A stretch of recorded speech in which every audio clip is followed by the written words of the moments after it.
Thank you. In this important 6-part series, we look at the most critical aspects of the immune system and how we can tap into ancient, integrative, mainstream, and cutting-edge practices to make it efficient and enhance its ability to handle day-to-day stresses and disease.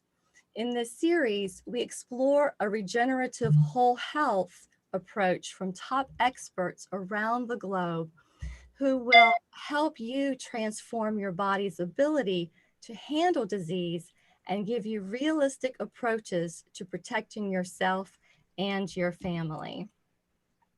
I'm Jane Lynn Britton, and I'm the Director of People Experiences at Know We Well. And before we get started, I'd like to explain how you can use the webinar platform to optimize your viewing today. Right now, you should see the panelists in the gallery view. We recommend that you view it this way so you can clearly see the experts. However, you may change the view based on your preference by clicking the word view in the upper right corner of your screen. If you experience any technical difficulties, please first try refreshing your browser or window. And if you continue to have issues, please try logging out and logging back in using the same login link from your registration or reminder email. Also, we invite you to send us your questions by clicking on the Q&A on the bottom of your screen, and we will answer as many as we can at the end of our discussion today. And now I would like to introduce you to our experts. Dr. Tom O'Brien is an internationally recognized expert and speaker focused on food sensitivities, environmental toxins, and the development of autoimmune diseases. He has almost 40 years of experience as a functional medicine practitioner and educator. He's a chiropractic doctor, a certified clinical nutritionist, a diplomat of the American Clinical Board of Nutrition, a teacher, book author, and founder of thedoctor.com, as well as the visionary behind the Gluten Summit, A Grain of Truth, one of the first online summits that brought together 29 of the world's experts on the gluten connection to diseases, disorders, and a wide range of symptoms and ages. And Dr. Tom is the Chief Health Officer at Know We Well. Dr. Deepika Gunawant is a clinical practitioner, international author, teacher, and founder of several international Ayurveda practitioner organizations. She has worked in London as marketing director and chief physician with the Ayurvedic Company of Great Britain and the Ayurvedic Charitable Hospital in central London. While in the UK, she was nominated twice as a member of the working group formed under the British Department of Health for statutory regulation of herbal Ayurvedic professionals. She's been invited as an expert to attend workshops by the World Health Organization focused on setting up guidelines for Ayurveda courses. And currently, she's a senior consultant of Ayurveda and wellness with Max Multi-Specialty Center at Panchil, New Delhi. And Dr. Isaac Matai is the founder, chairman, managing, and medical director of Sukai, an international holistic health center in Bangalore, India. He's also a visiting consultant in several holistic health centers in Europe and in the US. Sukai is the first of its kind holistic health center in the world, treating guests and patients from more than 100 countries. He's also the chief medical director of Sahaya Holistic Integrative Hospital, which caters to the public. Sukaya and Sahaya are India's first nationally accredited hospitals where the focus is on early intervention and medical treatment through integrative medicine. And today's program will be moderated by Ms. Mala Sekri. Ms. Sekri has been rated as one of the 50 most influential women in media for 2 years in a row and is one of the most prominent names in the Indian media and entertainment circuits. She was host of a popular TV show and has been moderator and anchor for many group events and programs, interviewing celebrities like Dr. Deepak Chopra, Dr. Jeffrey Life, Vishal Dadlani, and more. She has also launched and run operations of the most popular health and lifestyle magazines in India, including Cosmopolitan, India Today Plus, Women's Health, Good Housekeeping, and others. And now it is my pleasure to turn it over to your moderator, Ms. Mala Sekri. Thank you. Thank you, Jane Lynn. Good morning, good evening, good afternoon, everyone. Thank you, everyone, for being here. Traditional medicine, complementary medicine, alternative medicine, not mainline medicine. So many different tags, so many different definitions have been given to medical systems by practitioners of modern medicine, despite the fact that they've been around for centuries. This is way longer than modern medicine as we know it, and have served the health and well-being needs of mankind forever. In this quote by Mark Twain, perhaps a germ of truth emerges, and I quote, "The introduction of homeopathy forced the old school doctor to stir around and learn something of a rational nature about his business. You may honestly feel grateful that homeopathy survived the attempts of the allopaths to destroy it." Through this pandemic, in the last 18 months, we have heard various stories. WhatsApp forwards of treatments. I did this, I did that to ward off the virus. Homeopathy has been used by many. Ayurvedic practices have been discussed and indeed used by many in addition to treatments given by allopathy. What works, what doesn't? Are there solutions other than what we've been hearing so far? Despite all that we know, despite all the advances that we've made, mankind has never been unhealthier. We are more aware, we have more access to medical help, we have more access to food. God knows how much access we have to food. We are more affluent, we are falling more and more sick. What has happened? Where have we gone wrong? What can we do about it? To answer all this and more, and to help you take charge of your own health in this 6-part series on building a robust immune system, we endeavor to introduce a deeper understanding from the best experts on best healthful practices. So starting right off, and we always start off with Tom. It's earliest in his part of the world. So Tom, just to start the whole thing off, functional medicine, integrative medicine, often little understood. Can you explain the fundamentals and the differences between the two? The differences between functional medicine and integrative medicine? That's right. Yes, of course. The word integrate means to bring together. So integrative medicine is bringing together different schools of thought when approaching a particular topic. Integrative medicine, if a traditional medical doctor takes one weekend course in nutrition and then says, well, there's some good information there. I'm going to bring that into my practice and how I treat my patient. He is now integrating a different line of thinking. If the same doctor then goes to another course and learns a little about homeopathy, and if he brings that into his practice, he's expanding integrative practice. So there are some practitioners who have been studying for many, many years, and they've brought in a number of different lines of thinking and techniques to use to help a patient, and they are very large-scale integrative practitioners.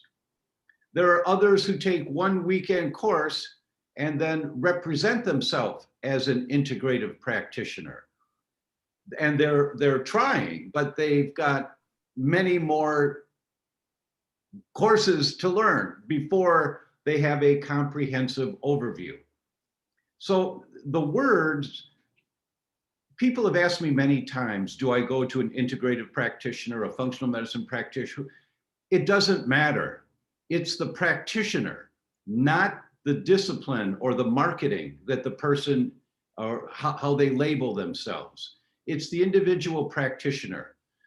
Sometimes the very best healers are Ayurvedic practitioners. Sometimes the very best healers are homeopathic practitioners. Sometimes they're nutritionists.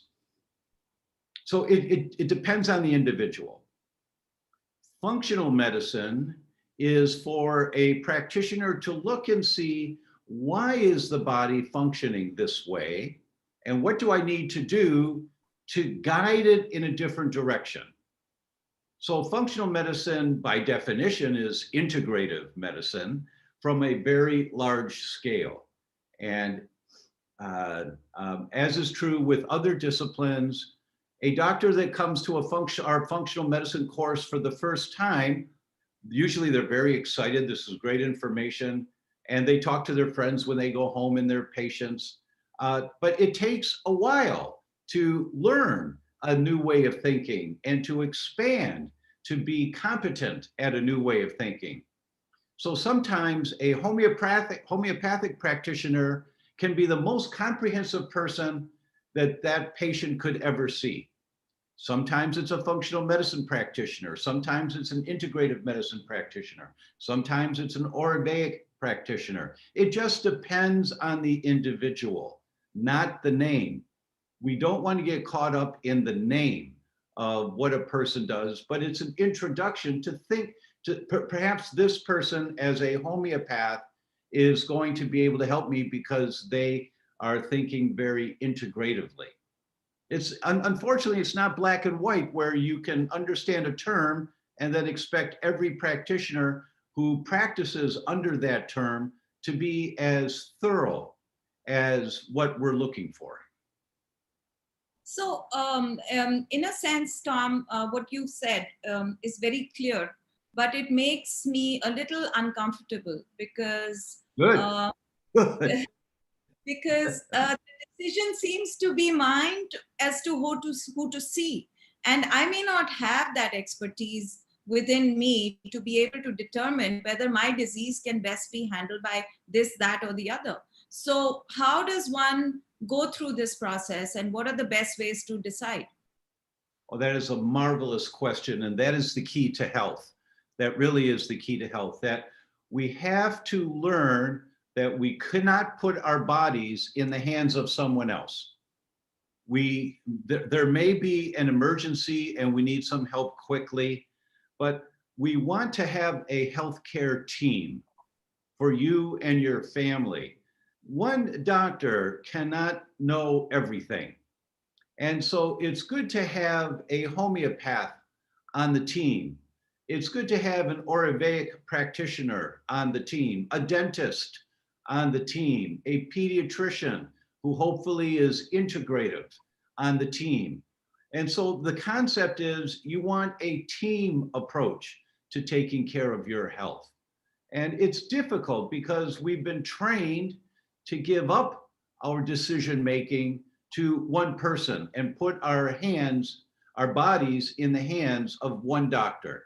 We've been trained since birth for that. And that's what the profession wants and our doctors are trained that way to be in charge of everything, but they're not trained in everything. How can they be in charge of everything if they've never been trained? So unfortunately, we all have to learn more about how to take care of our own health. And you learn by asking your friends, by reading, by attending events like this, listening to world experts, and eventually, over time, you will. Here's how I recommend it, Mala. There was a doctor, 1986, a gastroenterologist in Australia. He wrote a paper and he said, I think that ulcers are sometimes caused by a bacteria. And everyone said, what are you, a nutcase? Everybody knows ulcers are caused by too much acid and you have to take antacids. You have to take the pill. Everybody knows that. Well, he didn't care. So what did he do? He did an endoscopy, meaning he put a tube down his throat with a camera and took a picture of the inside of his healthy pink stomach. Then he drank a beaker of bacteria called Helicobacter pylori. He drank a beaker.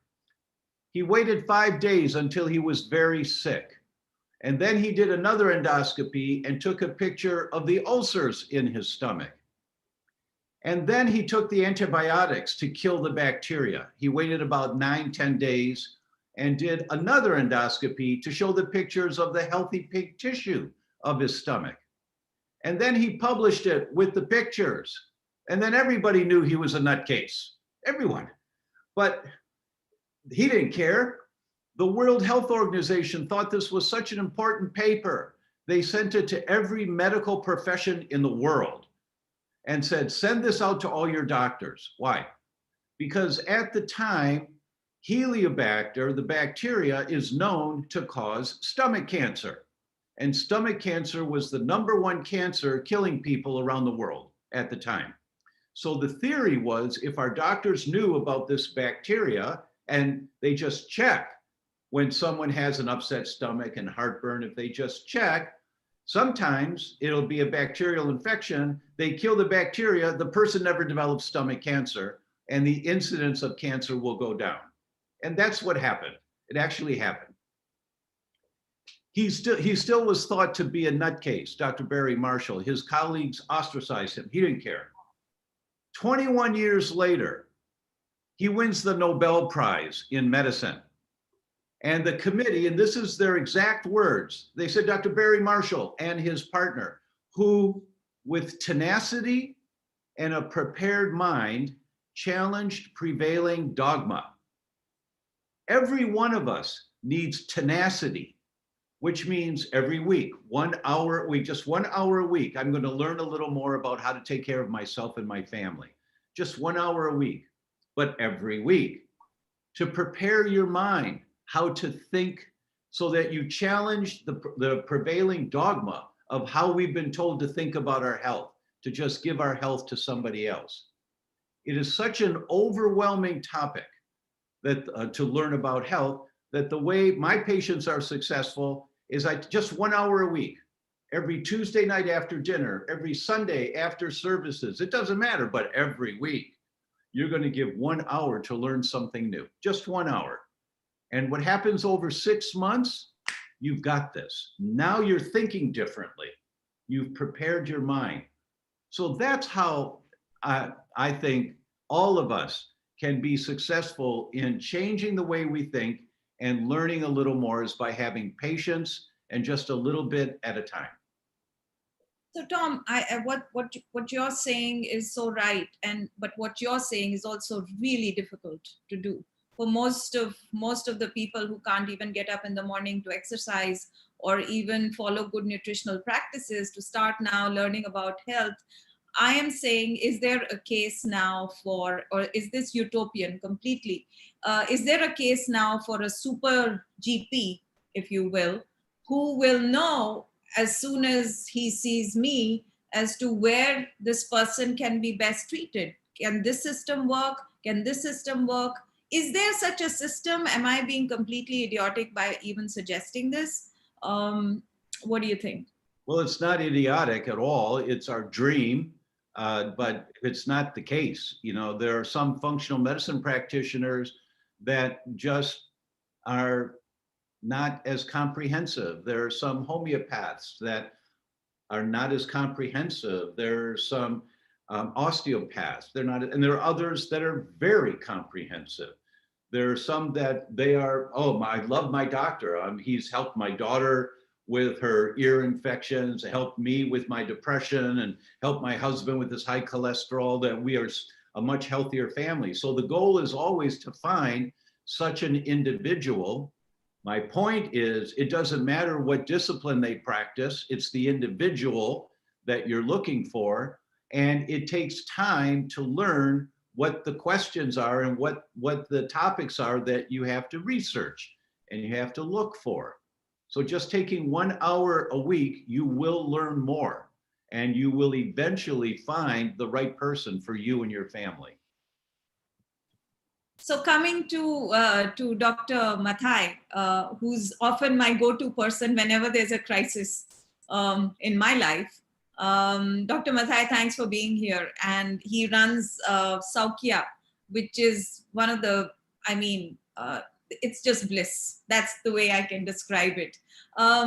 Doc, you set up the first holistic medical center in India. You've treated people from all over the world. Now you've, garnered a lot of experience in how this whole integrative approach works. Can you share your experience? But before you do that, can you just explain to the layperson how homeopathy works? All right. Homeopathy is a 200-year-old medicine. A lot of Indians think that an Indian medicine like Ayurveda, but it's a medicine developed from Germany and came to India about 150 years ago and spread now in the globally, the largest number of qualified homeopathy doctors practicing homeopathy, largest number is in India. And millions of patients are going every day for homeopathy, from simple childhood illnesses to cancer conditions to all sort of conditions.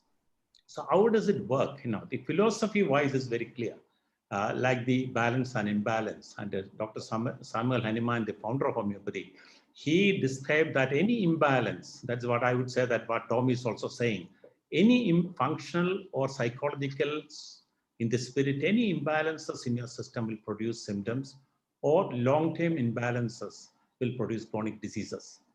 A lot of it is very close to Ayurvedic concept also.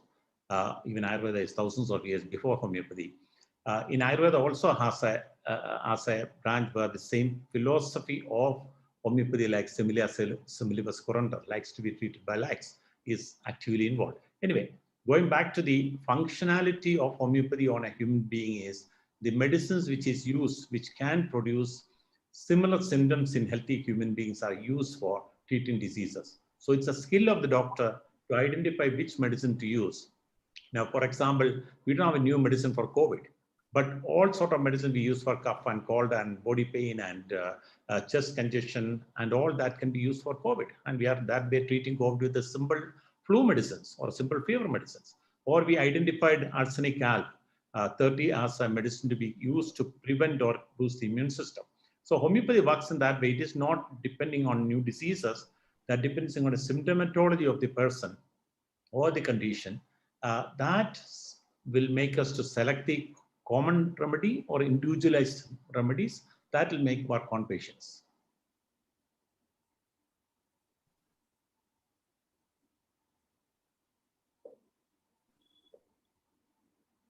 Dr. Mala.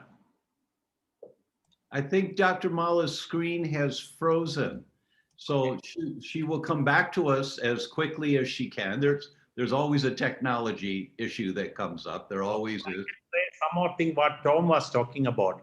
In Indian scenario, integrative medicine, because which I experienced going back to 30 years ago, tried to study Chinese acupuncture and Chinese medicine in China. Then I realized that for a 3-month course, I realized that it's impossible to study the vast knowledge of Chinese medicine or even acupuncture in 3 months' time. Even if I study, I won't be a master.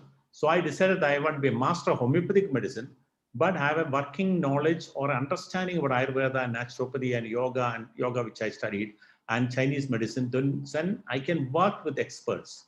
So the meaning of integrative physician or a holistic physician is he's a master of one subject, but he has an awareness and knowledge about other systems of medicine. So a patient comes, he can recommend them, whether it's exercise, drinking water, naturopathy, chiropractic, osteopathy, Ayurveda, whatever is most appropriate, working with the team. Exactly what is the word you use, working as a team with a group of doctors. So a good doctor will do what is the best for the patient. So I believe that most of the good doctors like Tom or integrative or functional medical doctors are good doctors. They see what is the best for the person rather than what's best through their system of medicine. Thank you for that. Jane Lynn, do you want to take over as MC? Yes, thank you. We have lost Mala for a moment. Yes, I would love to. That was very, very informative. Thank you so much. And if you don't mind, why don't we also learn a little bit about Ayurveda? And Dr. Gunawant, if you maybe explain about how that comes into play with these other therapies we've been talking about. Oh. You're on mute. You're on mute. Yeah, can you hear me now? Yes. Okay. Ayurveda is a traditional system of medicine from India, which has been practiced for nearly 5,000 years and has a long-standing history of use in India and other countries as well now. I personally practiced it in London, of course, with all the insurances and other things, but I did practice and I was using all the herbs which were allowed by the law of the land there. So it's a system of medicine that involves a lot of conceptual framework that we have to work around, a lot of concepts. the basic concepts of Ayurveda are basically involving the three Vata, Pitta, and Kapha doshas. These are the elemental units that are in our body, and they represent the 5 units of the universe, 5 elements of the universe: the earth, air, water, space, and fire. And within our bodies, these 3 are made up of each of these elements that are present in the universe. Now, the balance of all these 3 is responsible for health and wellness of an individual. And any imbalance leads to illness or diseases. That's the concept that Ayurveda works on. Apart from that, we also have this concept of qualities or the gunas of the mind, because Ayurveda lays emphasis on both physical and mental wellness, and therefore the mental wellness is achieved through practicing certain qualities which are positive for your body and positive for your mind. And so they were based on the 3 qualities: sattva, rajas, and tamas. The sattva is the pure quality. That means the individual thinks very wisely, is full of wisdom, is pure in his thinking, his thought process is very clear. The tamas, the rajas, is the person is erratic, very forthright, action oriented. The tamas is the one who gets into his own space and feels depressed and has negativities in his mind. So these are the 3 qualities, and therefore the recommendation of Ayurveda is always that try to bring in the sattva and the rajas qualities, to develop those in you to stay healthy and to stay happy. So these are the basic concepts, but there are a whole lot of concepts. The whole concepts, there's a canvas of concepts and frameworks in Ayurveda, and we have to look at all those aspects. And that is why Ayurveda at times is referred to as a holistic medicine, because we have to take the person as a whole. We cannot treat diseases on the basis of symptoms. Okay, this is the problem, this is the cure. No, it has to be a complete holistic approach to a disease or a condition. There are a whole lot of concepts. I won't go into those details, but yes, it's the definition itself says knowledge concerning maintenance of life. It's made up of 2 words, Ayu and Veda. So Ayu is life and Veda is knowledge, and has its origin from one of the 4 Vedas, the Atharva Veda. And so knowledge concerning maintenance of life, both in illness and in wellness. So if Ayurveda is all about, balancing, achieving the balance in life, and some of the things you're talking about, both internally and externally, in the complicated and largely unbalanced world, is it possible to achieve this? Yes, it is definitely possible to achieve it. And I think a lot of it depends upon individuals. We as individuals have to take that responsibility. While a practitioner and a doctor is there to guide you, do the hand holding, I think that responsibility lies within. If I want to feel well, I will look at what's wrong with me, what can I do to feel well, and is there a way out? Now, many a times, when we get patients, they are always looking at a quick fix, a supplement or a medicine or a herb or a botanical ingredient, and so I should feel well. But then we need to understand what exactly is causing the problem. Are there any factors that are responsible for this particular disease or this particular condition of a patient? And we go dig deep into those factors. Unless those factors are removed, which is called, in Ayurveda, we call them as Nidan Parivarjan. And in a common language, we can say avoidance. So unless you avoid those factors, you will not get rid of the problem. So therefore, it is I won't say it's easy, but then it is possible to feel healthy and happy. But the responsibility, onus lies on individuals. So we have to take responsibility of our health, of our wellness, of our well-being, and if we can't take the onus, then we have to rely on a practitioner and reveal everything to the practitioner so that they can do a proper and proper hand holding and guide you through your the disease condition or whatever you are suffering with. Right. So that's very important, that an individual has to take the onus and the responsibility of feeling well and feeling good. Which is a common theme as we're hearing here. And a lot of people who are here joining us today are starting to take that responsibility. And we're looking forward to these tips that you're going to be giving us. And Yes, welcome back, yes. Mala. I'll turn it over to you now. I think technology, that's all I can say. So I'm assuming that everybody's explained their various disciplines, and we can go right back to Tom. Tom, you were talking about acute disease and chronic disease. And basically what you're saying is that chronic disease is more prevalent today. Doctors have to look at that and change their treatment protocols. Would you like to explain this further? Yes, I think it's important to understand that acute disease means something just happened. I just fell down and broke my arm. That's an acute problem. And we need to go to someone who can fix the arm, fix the break in the arm. And what they do is they make sure the bones are straight and they put a cast on. That's acute care. Or if you have a cough and your sore throat and the cough is bad, you want treatment for the cough, for the sore throat. That's acute care. And our doctors, our medical doctors are trained in acute care. Now, the Dean of Medicine at Stanford Medical School gave a graduation talk, a commencement talk.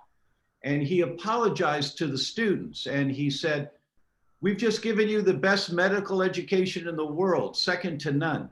And I must apologize to you for that education because you are not prepared to go into practice." And everyone was startled. And he said, "Because we've trained you in acute care. We have trained you how to deal with a crisis that comes in.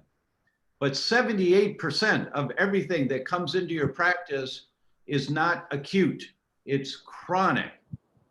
Things have been building up over time and building up, building up, building up.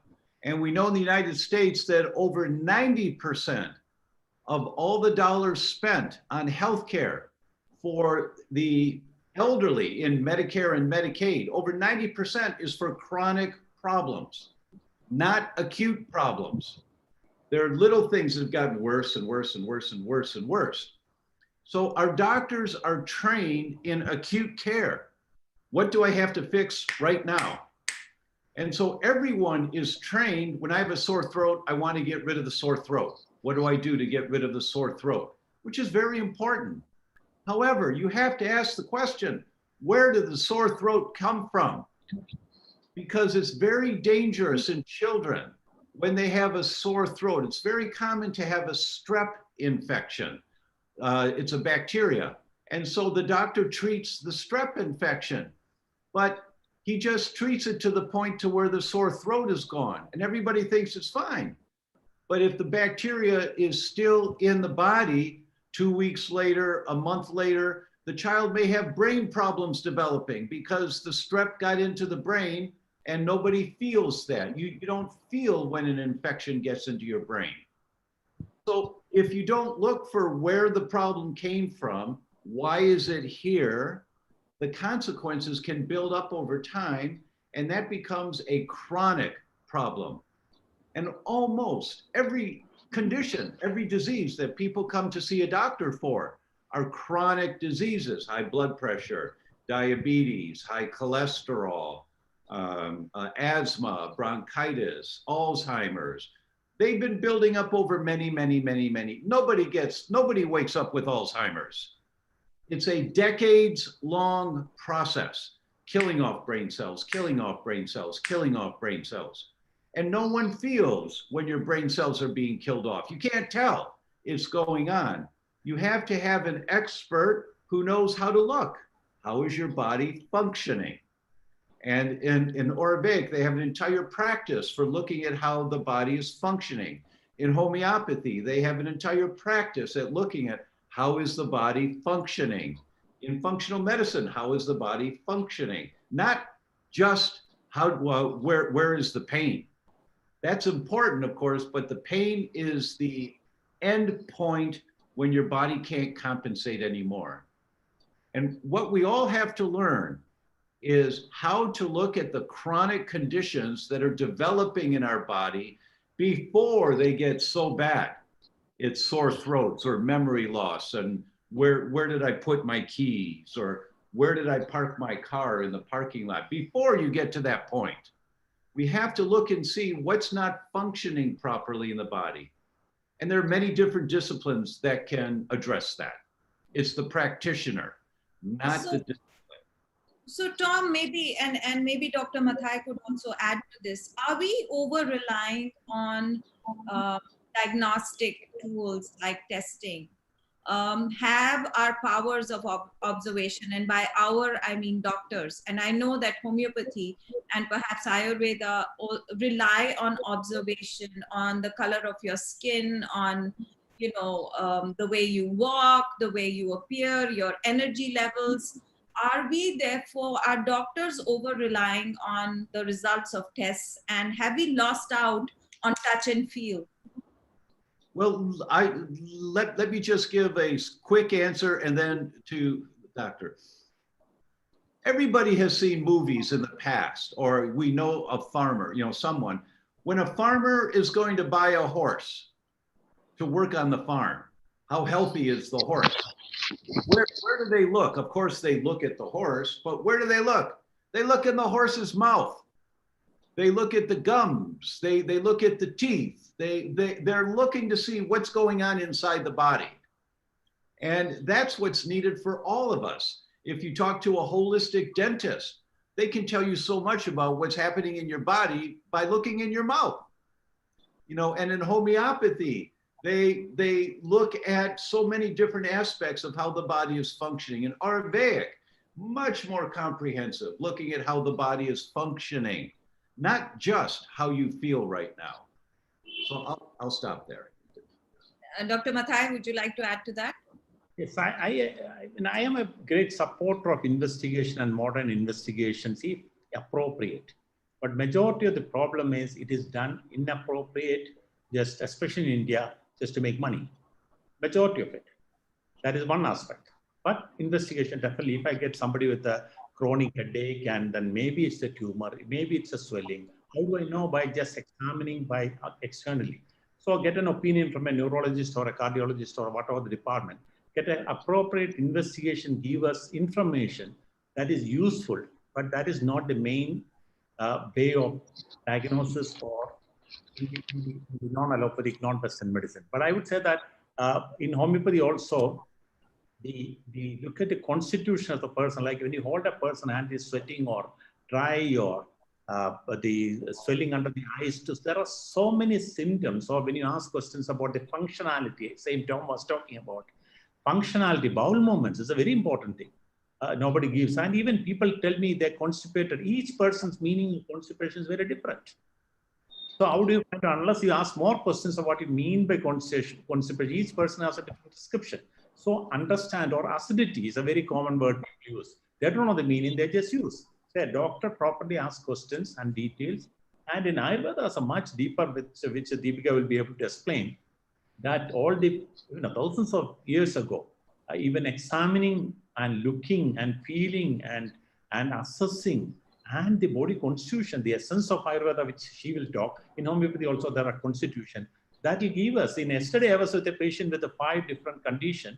It took 15 minutes for an educated, intelligent person to understand that this is all interconnected. Your acidity to skin to your piles to your is interconnected. Because the Western medicine disconnected everything. It was impossible for a normal, intelligent person to even understand this. But when you explain in an Ayurvedic way or homeopathic way, then that's education, patient education, or that way. So that investigation is very important, and modern further investigation also help us. But the fundamental is not based on investigation. Fundamental is based on this feeling, sensation, emotions, and the functionality of the body system. That each system of medicine naturopathy, homeopathy, Ayurveda, Siddha, Unani, all of them identified very easily. And one more line where maybe Deepika can talk about it more, that Ayurveda has a huge benefit of predictive diagnosis. 7 to 10 years before somebody develop a chronic disease like Tom was talking about, can be diagnosed by a constitution and asking questions, everything, and Ayurveda has tools to correct it.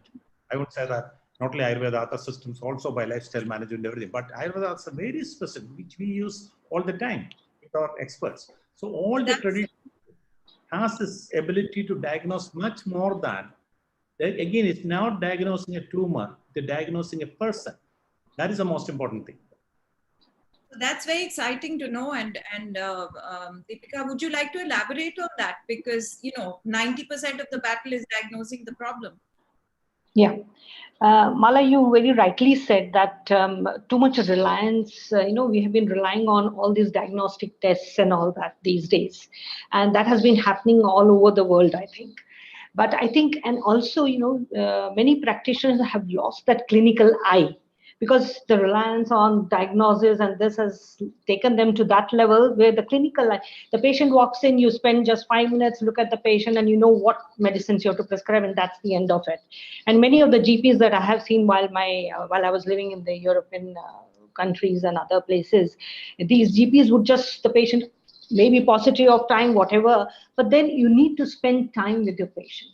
Unless you go into the history, do the proper examination, medical history, physical examination, and Ayurveda clearly mentioned that darshan, sparshan, and prashna. Darshan means looking at the patient. Sparshan is touching the patient, examining the patient, and prashna is questioning the patient. These are basic for our examination, and we do 10-fold examination of the patient when the patient comes to us. So these are all very important part of our examination and leading us to a diagnosis. And then also talking about family history. All this has been lost in the last couple of decades. I think more diagnostic tests. While I don't say that modern medicine has the advantage of advanced critical care, but a clinical eye, and to develop that clinical eye, it's very important. And to understand, as Dr. Matai said, as Tom said, we need to understand and guide the patient. Okay, this is what is happening inside your body. So therefore, start taking care of your body, take the responsibility, so you don't end up in having, the Alzheimer's, or even if it is there, you still maintain your quality of life, because you are predicting something which will happen after 10 years or 20 years, but you are trying to help him by improving the quality of life. This is where Ayurvedic, Rasayan drugs and drugs that build the immunity come into play. And interestingly, if I tell you, while I was studying medicine, when I was doing Ayurvedic medicine, the chapter on treatment, there is a book called Charak Samhita, and he is the father of Indian medicine. Now, Charak Samhita, he has written a lot of sections on that book. And the chapters the section that deals with the treatment of diseases, believe me, the first chapter is on Rasayan, building the immunity of a person. And then comes the treatment part. That's a very interesting concept. And even when we are talking about general concepts, the first chapter in that book is on longevity. How to lead a good life and to have a good, as I said, maintenance of life. So these are very interesting aspects in Ayurveda, which I think over a period of time were lost. But I think many of the practitioners like me and Dr. Matai, and I have a whole lot of colleagues who are bringing this back, and we are putting focus on these concepts. And it's very important. That brings me right back to the all-important factor of nutrition, Tom. You've said in some of your talks that one of the biggest reasons for why we fall sick is bad nutrition. And I have reason to believe that all three disciplines that we're talking to today will agree on a large part of that. So would you like to elaborate on the nutrition part of it, and why today modern medicine does not address this whole concept of nutrition and how important it is?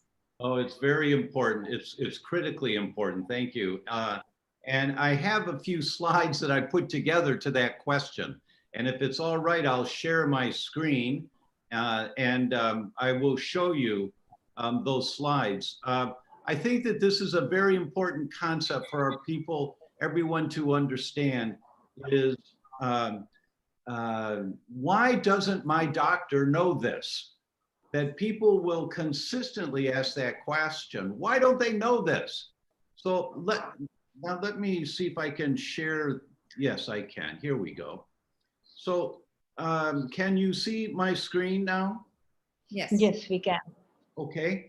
So let me just go. We have to learn. We have to go back and realize we don't know this information. We have to learn from the masters, the people who've spent 20, 30, 40 years going into this. And this was the Dr. Holman at Stanford, who talked about medical education. And he apologized to say it's the same as it has been since 1910. And so our doctors think with basic structures and practices designed for acute care, not chronic disease. Acute care means something happened, there's an episode, something happened to you. And we will make all of these slides available to everyone at Know We Well so that you can look at these and review them in more detail. We've already talked about some of these topics, so I'm going to go right past some of these topics. Chronic disease is very different than acute disease. And chronic disease has replaced acute disease as the dominant health problem. And here it is. In the United States, 96 cents of every dollar for Medicare, 83 cents for every dollar for Medicaid. So for the older people is spent for chronic care. And 78% of all health expenditures in the United States are for chronic care, not acute care. And the incidence of chronic inflammatory diseases. So what we know about chronic care is that it's always inflammation. At the cellular level, the cell is always on fire. The question is it a brain cell or a kidney cell? Is it petrol or kerosene? But it's always a fire that's going on in the body, and that's called inflammation. And in this textbook, this medical textbook, I wrote a chapter in this book, and I said in that chapter, our clinicians are faced with separate, distinct lines of thinking that they have to do, that they have to stabilize the acute manifestation, broken arm or sore throat, but then they have to address the underlying chronic inflammatory disease. And our medical doctors were not trained in chronic inflammatory disease. They're taught, give an aspirin or give a non-steroidal anti-inflammatory or give steroids and forget about the inflammation. You have to look at where is the inflammation coming from. You have to explore, and that's what holistic care is, whether it's Ayurvedic or homeopathic or functional medicine. You have to look at where is the inflammation coming from. And our doctors are missing this. So I have to explain a little about how people think. So this is a really important concept. A new scientific truth does not triumph by convincing its opponents and making them see the light, but rather because the opponents eventually die and the new generation grows up and is familiar with the new truth. So our young students in school, they know now that nutrition is really important when they go to medical school. Once a belief is established, people will actively seek out information that supports it. And this is true for all of us. If we listen to this is really interesting. If confronted with mixed evidence, people will give greater weight to the information that supports their belief while discounting the contradictory information. In one experiment, they talked to people about capital punishment, and some people were for capital punishment, some people were against capital punishment. And what did they find out? When the conclusion did not support their belief, both those for and against capital punishment were hasty to point out the problems in the research and found the results unconvincing. But when the conclusion supported their beliefs, people praised the research for its sound design. That sounds like politics to me. You know, that's what we have with our politicians today, but it's true in our education system. Quality of care studies show that the medical profession is always behind the evidence curve, with less than 50% adoption of validated new procedures that many years ago were shown to be valid. And less than 50% of doctors will follow the new line of thinking, even though it was proved years ago. This is what we're up against when you're trying to find a more holistic picture. So I'm going to skip past, please excuse me for just going right past this. We will talk about that. The slides are there for you to look at. I want to get to this point. According to the largest review of disease in the world, dietary factors are the single leading cause of death, exacting an even greater health burden than smoking. It's become dietary factors with the obesity and the diabetes that we've developed now. So in 66 studies, nutrition is insufficiently incorporated into medical education, regardless of what country you're in, what setting, or what year you graduated. Medical students do not feel prepared to manage situations in which definitive nutrition therapy has the most potential to affect the patient outcome. Medical students say, we're not trained. We don't know what to do. Of the 105 medical schools answering questions about courses and contact hours in nutrition, only 25% of them have one dedicated course. And this was in 2016. But back in 2004, it was 30% of the schools, which is still terrible, but it's getting worse now. And in this study, that came out in 2015, from 121 medical schools in the United States, 71% of them failed the recommended minimum 25 hours of nutrition education. The doctors aren't getting educated in nutrition, but wait a minute, it's the #1 cause of death in the world, but they're not getting trained in nutrition at all. Despite the centrality of nutrition to healthy lifestyle, medical students are not supported to provide high quality, effective nutrition care. When medical students do not see nutrition substantively incorporated into their curriculum and do not observe clinical mentors incorporate nutritional interventions into their care plans, what else can the students conclude but that nutrition is not as important as they once thought it was? Well, I guess the drugs are more important. That's what they're being trained on. And this is a very complicated slide that you can look at later, but it shows where inflammation comes from.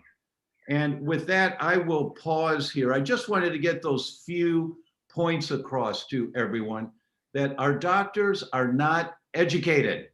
It's not their fault. It's not in the curriculum for them. So they don't have a way of answering your questions of what should I eat, unless you go to someone who knows more about that. So in a sense, what you're saying is that you need a very good nutritionist on your team to manage your health issues. And I know that modern practices such as Dr. Mathais provide that benefit to whoever visits Sokia. Is that right, Dr. Mathai? Yes. But interestingly, the Western nutrition and the Eastern nutrition, I have a difference in opinion. Again, going back to go to Ayurveda. Ayurveda's nutrition is based on your body constitution. And there's a lot of things on diet which you introduce from your childhood based on your necessity of nutrition, multiple seasons. And this is a very vast subject. I'm not a master at all. I have a little glimpse about it, but maybe Deepika can get a little bit of insight into that. But I worked with my doctors, and they're based on even a diabetes condition, not based on no fruits, not this. That's based on your body nature. Second interesting thing is in India, with a lot of experiments on nutrition for the children in low income group children, today's newspaper is saying that Government of India and Government of Karnataka, my state, introducing Ayush nutrition, that's mainly Ayurvedic nutrition, ingredients of all the local traditional food, which will increase your hemoglobin percentage for anemia, officially introduced. So a country like India can do that in a big way. It will be applicable to the rest of the world. But beyond that, like what Tom was talking about, the Western world, also Eastern world, both have a lot of chronic diseases or inflammation, lack of nutrition. There's no expert at all. So it is in a confused world. And what is the media project, like a Maggi noodles are good for you or Bonvita is good for you, people all go behind it rather than the genuine local nutritional supplementation. You can get it from a country like India. Plenty is available, but it's not done properly. So again, going back, along with a nutritionist, a doctor is also learn more than 25 hours, I would say 2000 hours on nutrition, every aspect, and consider a lot of local food rather than imported concern. Local food, introduce that on a daily basis, on a regular basis, in connection with your traditional eating habits, not an imported idea like the white sugar and white items and white powder and all that. So go back to that way, whether it's in US or whether it's India or Russia or anywhere in the world, a incorporated nutrition in every chronic disease, not only diseases with normal situation, is very, very important for the balance for a healthy lifestyle and also a healthy situation or a balance in your system to prevent diseases. Deepika, are Ayurvedic doctors trained in nutrition? What are Ayurvedic dietary recommendations? You see, based on the predominance of the doshas that I was talking about, Vata, Pitta, and Kapha. So, as an individual, I have all the three, but there is a predominance of one dosha, which makes me that individual. So, based on that, my food requirements are designed by an Ayurvedic doctor. So if I'm a Vata personality, I'll be given food that will not aggravate my Vata because I'm already Vata and keep the others in balance as well. So this is the first line of the principle of concept that the Ayurvedic food works on. But there are other aspects to diet as well. How you eat, when you eat, what is the blend of things that you make and you eat. Sometimes there are incompatible foods that you should not combine. So all those aspects have to be considered while having anything that you plan for your regime. And also there are recommendations season wise. So in this particular season, in this geographical region, you cannot have certain foods during rainy season, these foods during winter. So there are concepts that work on Ritu. There are concepts that work on a daily basis, dinacharya, what can be had in the morning, that cannot be had in the late evening for dinner or for lunch. So there are aspects that have to be considered. And so when a patient comes to us, we first, as I said, the history taking is very important. We talk to the patient, understand what his dietary habits are, what his lifestyle is, which geographical region he belongs to, and then give them the advice on what sort of a changes to their diet have to be made. So these are all very personalized aspects. So we give focus on personalized nutrition. While we talk about, protein, fat, carbohydrate, vitamins, and then the most important aspect that we are missing now and which we have realized in this last year and a half with this COVID is the use of micronutrients. People just pop in vitamin pills, but they don't understand there are micronutrients which, though required in small quantities, are a very important part of our diet. And that is provided by our spices. So I will get to that specific in a moment. But since you mentioned COVID and people are popping pills and everybody's doing their own thing, coming first to Dr. Mathai, you've treated COVID patients. How have the homeopaths viewed COVID?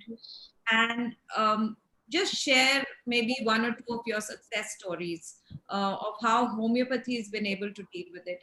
And if someone has severe COVID, can homeopathy help, or is that not realistic?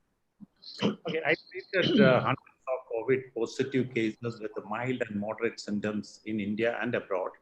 And some of my oldest patient is from Europe in the last March, from London as well as in USA with a 75-year-old.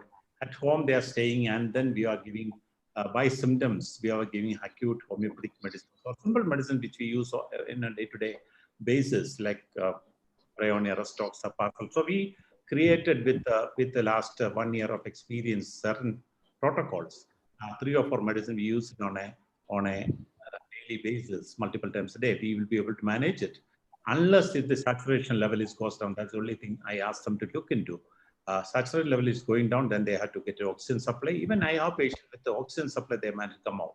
But if they have other diabetes and other complications and they need hospitalization, maybe 2 or 3% people need to go to hospitalization, but none of our patients, because I didn't allow them to go to that stage. But if you give the medicines in advance in the right time, and even we develop a protocol that it's all common remedies. If one person is positive in a home, the others are not even positive, no symptoms, okay, positive with the symptoms.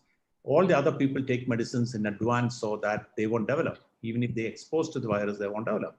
And we have some companies that we are given medicine for 4,000 families, and the preventive medicine, we are given about 250,000, that's 2.5 lakhs families. We are given homeopathic preventive medicine. And the scientific research by the central government is also proved that arsenic alb medicine is 99.3% effective in preventing, especially the COVID first phase. And that's widely used for in India in millions of people. I have done only a very small number. But our observation with the companies is easy to find out that they are almost like out of 4,000 people, only 2 or 3 got even positive. So that's a very, very amazing results. But looking at the positive cases, the symptomatology, homeopathy won't look at this as yes, virus is new, all that is right. But the impact of the virus, that's the same philosophy in homeopathy. Your host is the problem, not the virus. Virus is a problem, I agree. But you take care of the host, and host can defend your system, whether it's simple flu or chickenpox or COVID. It can be fine. The patient can be fine. Only a very, very small percentage may need something else. Even I have treated cases where hospitalized and they were planning to give steroids and anti-inflammatory and antibiotics. We are given along with that our medicines, and then they got much, much better results. Even doctor's family, senior doctor's family. So this is our experience. I'm going to pin you down there and say, I want to prevent myself from getting COVID. What can I do today? You start with the arsenic alb 30, 4 pills every day for 7 days, and continue that every month. And if your neighborhood has COVID positive cases, you take it every day continuously. If your house or your apartment block has COVID, I will add on Bryonia, Rustox, Belladonna, and if the throat is involved, a parcel. If they continue that, prepare that medicine every 2 hours early. None of them, even if they're exposed to COVID, they shouldn't develop. Unless your condition, you have other complications like diabetes and blood pressure, cardiac issue, or you are taking a lot of allopathy medicines, your entire systems are weak, then they may need some other help. So these are the medicines we are given as a package, not a package, or a name of the medicines to people, so they can buy it from any homeopathy clinic and use it on a regular basis or as and when needed. Along with the vaccine, is there anything that we can do to support the vaccine with homeopathy? I cannot say that I support the intake of vaccine. There's a lot of homeopathic and other doctors, they have not, some of them, they are objections or difference in opinion. But I would say that vaccine is a good choice, and do that. Along with that one, you can take this medicine. And now you know that even with the 2 vaccines, people can get COVID impact, and several patients I'm treating them. All we can use these medicines. But if you have a more specific symptom like your bronchitis, or you have a specific symptoms, body pain or headache or something, we may change the medicine a little bit. But generally speaking, this 4 medicine will cover 99% of the COVID positive symptomatology. Deepika, any such protocols in Ayurveda? How have you dealt with COVID? As Dr. Matai said, mild and moderate cases, we have dealt with them very well, and they have responded also very well. Vaccine, as you just mentioned, I would like to add to that. With vaccine, there is a US patent on ashwagandha. You see, ashwagandha has proven antiviral properties, and it's been, used by, there's been a research by IIT Delhi, and so ashwagandha is very widely used. But there is also a US patent on ashwagandha. It's used as an adjuvant with vaccine. So it prevents the replication of the virus. So very interesting research that has happened. So ashwagandha is a very, very, I think it's one of the premium botanical ingredients in Ayurveda that's used and which is now widely accepted. US, I think, market is flooded with ashwagandha products now, and I've seen a whole lot of them in Europe as well. So ashwagandha is one thing that we should, it's a botanical herb that we should look at now. So Can if anyone take ashwagandha? Would you recommend it for anybody? Are there any side effects?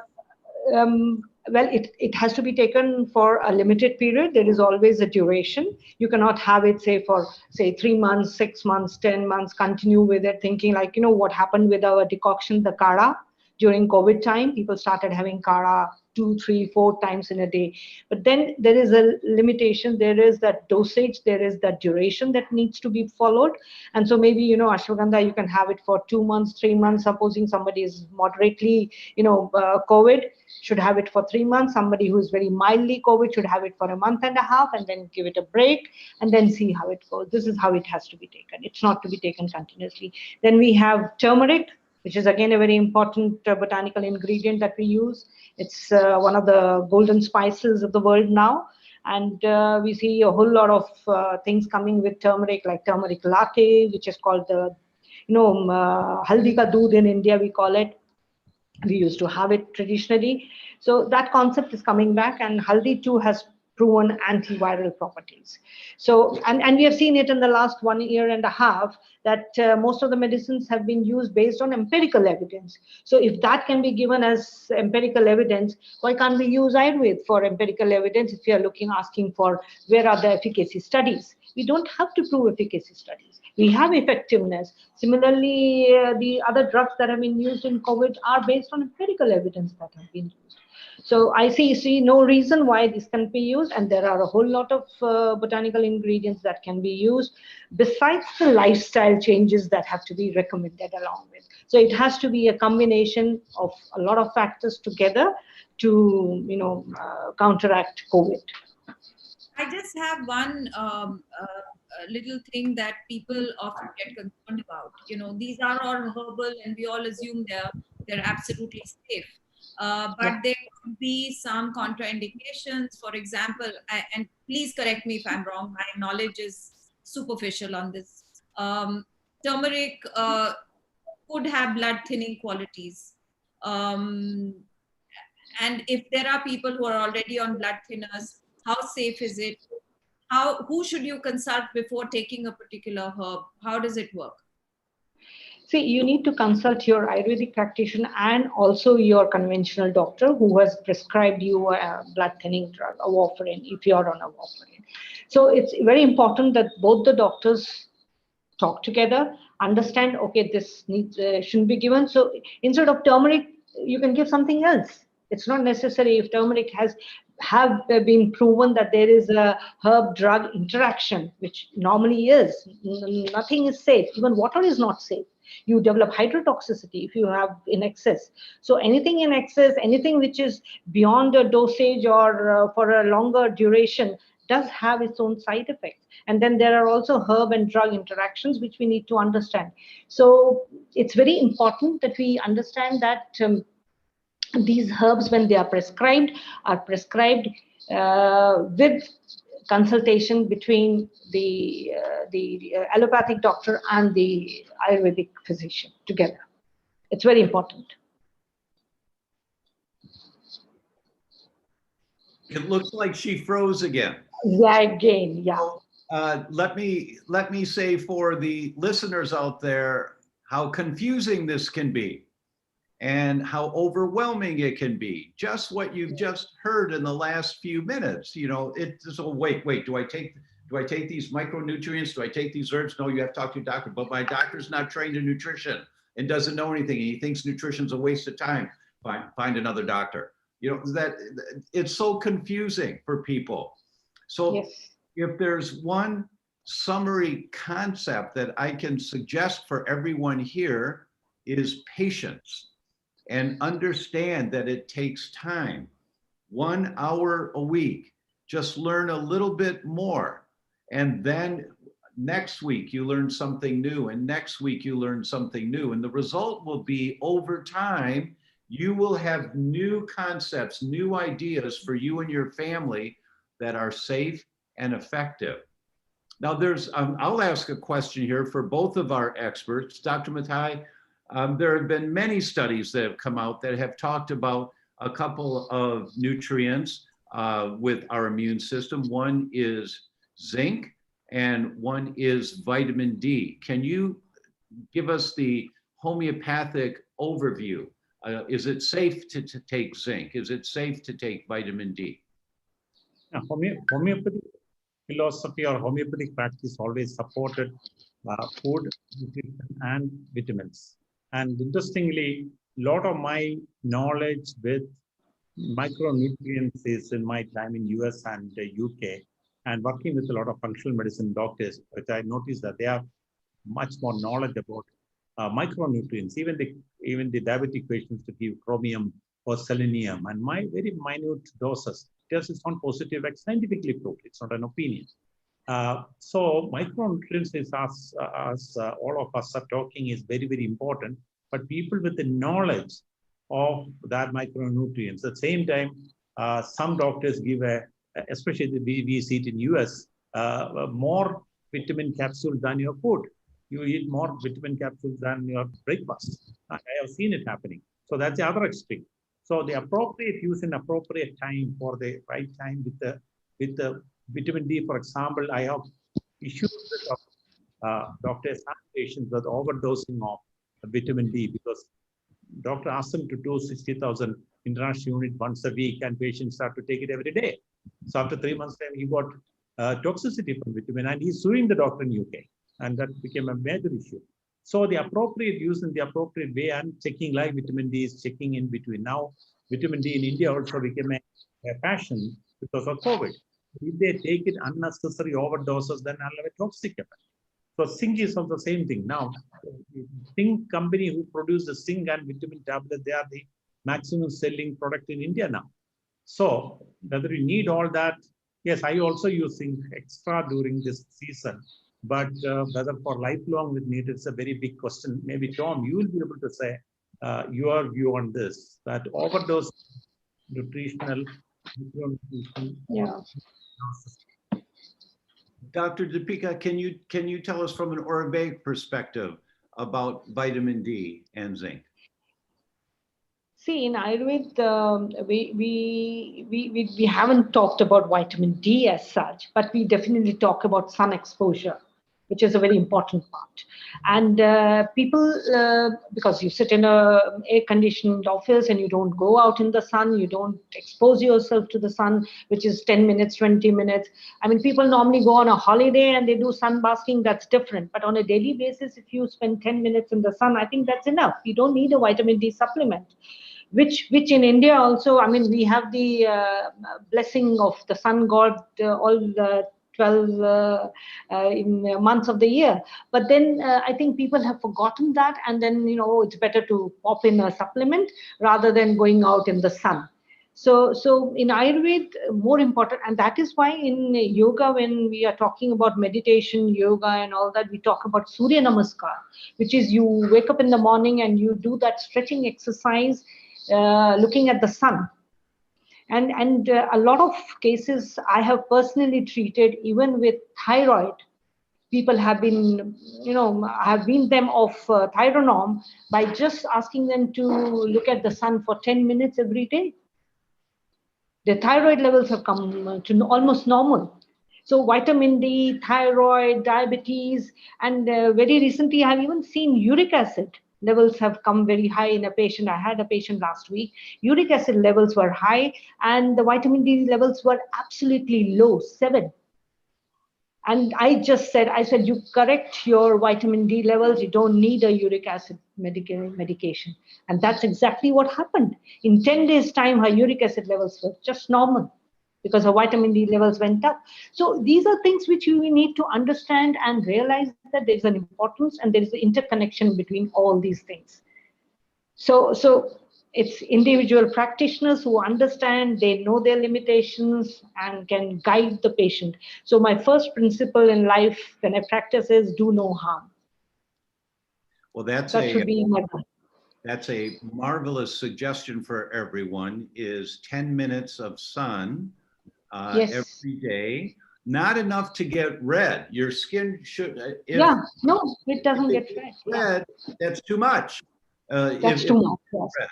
But 10 minutes a day, every day. And if you can't do that, and in functional medicine, we often teach there's a premise: test, don't guess, whenever possible. And it's a very simple blood test to check for vitamin D. And a number of studies have shown how important it is. As Dr. Deepika did, she tested her patient with high uric acid and their vitamin D level was 7. And Yep, you heard absolutely. last week that if people were admitted to the hospital with COVID and their vitamin D was below 19, every one of them died in this study. And That's so right. really important for everyone to get your vitamin D levels checked so that you know what they are. And then, well, if it's low, perhaps you take a supplement for a short period of time, but get out in the sun every day. Take your daughter, take your son, go for a walk for 10, 15 minutes a day, every day. And it will help to keep your vitamin D levels up. Mala, welcome back. And in fact, when I was working and we were going to office, I made it a point that all of us after lunch did a walk in the sun for 10 minutes. Thanks. Because we are always sitting in the air-conditioned office and we never move out and spend time in the sun. So it was something, because I was working for a wellness retreat. So I said, this is a part of our wellness concept. So let's go out and stand in the sun for 10 minutes after lunch. Well, that's marvelous stuff. So here's a doctor that practices what she preaches. She walks the talk, literally walks the talk. Yeah. Mala? Thank you. Sorry, we've been facing several Wi-Fi connectivity issues, so I apologize. And Jane Lynn, I'm not sure how much time we have. Should we just get on to the last questions? Would you like to do the Q&A? That would be wonderful. Thank you. We're glad that you're back, Mala.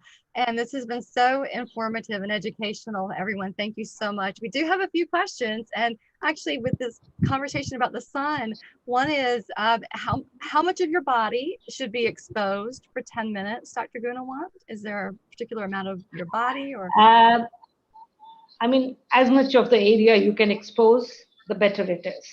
I mean, if you can have all your full hands, legs, and your face, your neck exposed, that would be enough.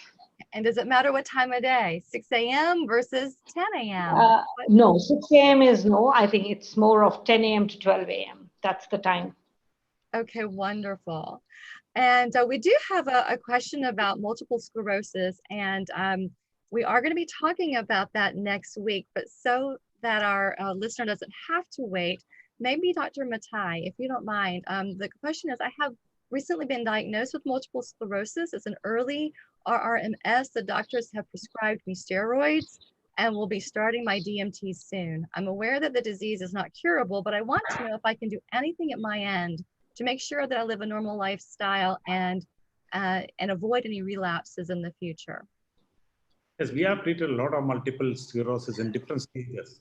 As long as in the early stage and that person is not in wheelchair, and if you do mainly the Ayurvedic protocol, if you do the treatment, not only the internal medicine, but external extensive treatment, not for one time, every year for several years, person can maintain a normal life with a limited disability or a problem. Even people cannot walk, we made them to walk and all that.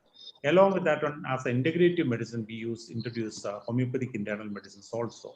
But I would say that the first choice is Ayurvedic treatment, proper Ayurvedic treatment in a proper way. If you implement immediately, you will see within a couple of months' time, very good improvement, and they have to maintain it, and they have to do further treatment every year.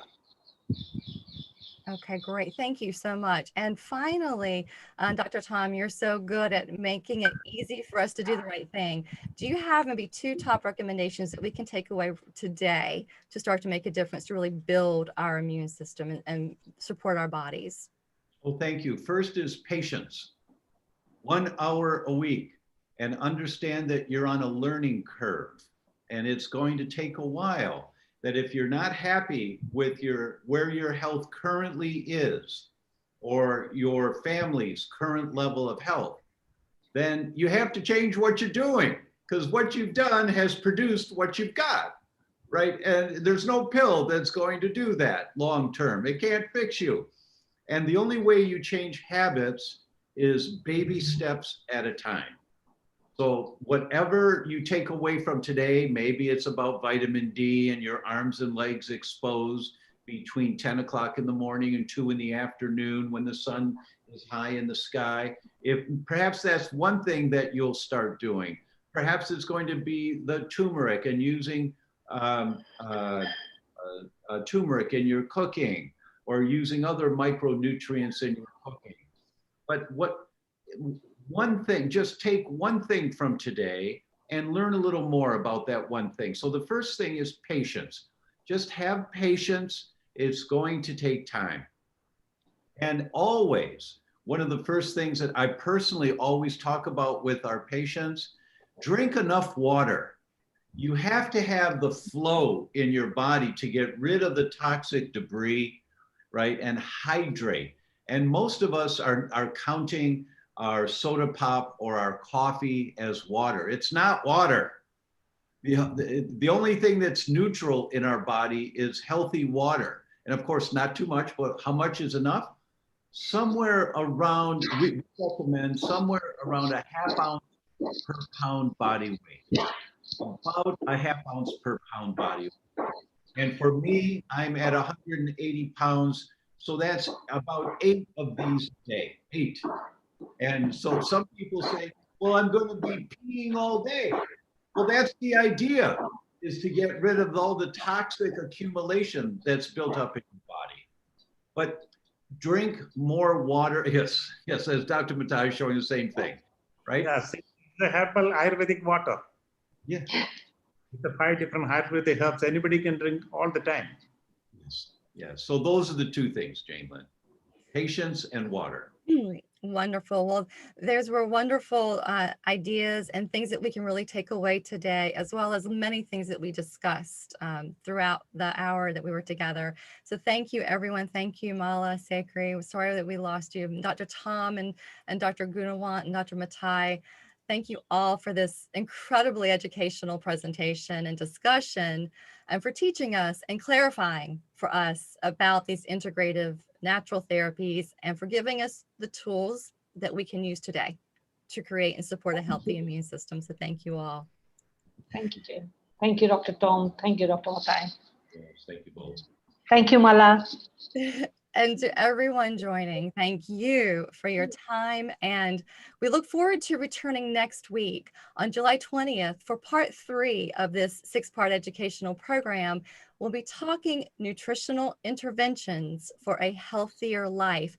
And our expert panel will be discussing the essentials of good nutrition and explaining to us what is healthy food, how do we eat clean, and how do we focus on nutrition for different health conditions like multiple sclerosis. And one of our experts is Dr. Terry Walls, who will be talking about her experience. You may know her. She is a doctor. She was in a wheelchair for 4 years, and through her research and efforts, she is now leading an active lifestyle. So we hope to see you to learn from her as well. And we want to share with you to please look for an invitation in your email soon for a link so that you can register for part 3 for that webinar next Tuesday. And lastly, as a reminder, you can connect with our experts in the Know We Well community and find more webinars and educational resources. Thank you again, everyone, for joining us. We hope to see you again next week. And in the meantime, be well.